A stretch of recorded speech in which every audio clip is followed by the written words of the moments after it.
And now, the rest of the story.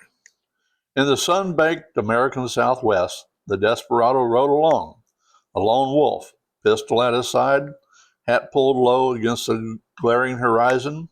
He'd gambled everything: friends, love, a settled life for the open road, the thrill of the chase, the cold comfort of freedom that came with it. No ties, no tomorrows, just the wind and the regret that whispered in the quiet hours before dawn. Or so the ballad goes. But this wasn't some dusty dime store novel, gunslinger from the 1800s. No, this desperado was something far more modern and far closer to home than you might imagine. Back in the late 1960s, a young drummer and aspiring songwriter named Don Henley was tinkering with a melody in Texas. It had the mournful, old-time feel of a Stephen Foster tune, something Ray Charles might have crooned through a smoky haze. The opening line, "Leo, my God, why don't you come to your senses?" It was about a friend, unfinished, waiting in the wings like a half-loaded six-shooter. Then came 1972.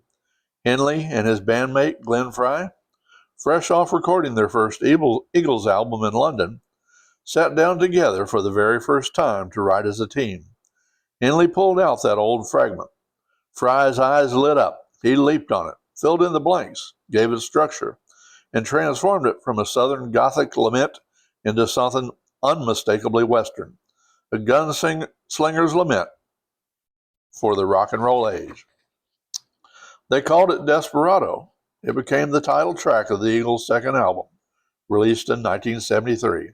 The whole record painted the band as modern outlaws, album cover and all, drawing on tales of the Dalton Doolin gang and frontier legends and their shootout with U.S. deputy marshals in Ingalls, Oklahoma. But the song itself, it wasn't really about Billy the Kid or Jesse the James. Henley later explained it was more a metaphor for the lonely life of a professional musician, the isolation, the endless road, the price of chasing fame and fortune while leaving pieces of yourself behind. The Eagles never released it as a big single. Glenn Frey sang lead on the studio version. It didn't storm the charts right away, but something magical happened. Linda Ronstadt recorded her own powerful version that same year, and the song took on a life of its own, played endlessly on radios, requested at campfires, and performed night after night as audiences felt every word in their bones. Over the decades, Desperado became one of the Eagles' most beloved anthems. Don Henley would often take the lead vocals live. It closed concerts with Quiet Power, a piano prayer that cut through the night of stadiums filled with thousands. It wasn't just a hit, it was a mirror.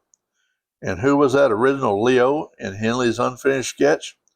Just a regular guy living a little too wild, much like the young musicians themselves, riding high on the charts, but feeling the pull of what they'd left behind. So the next time you hear those opening piano notes and the plea to come to your senses, remember the desperado wasn't riding the range. He was riding the tour bus, guitar case in hand, wondering if the glory was worth the solitude. And now you know the rest of the story. Thank you.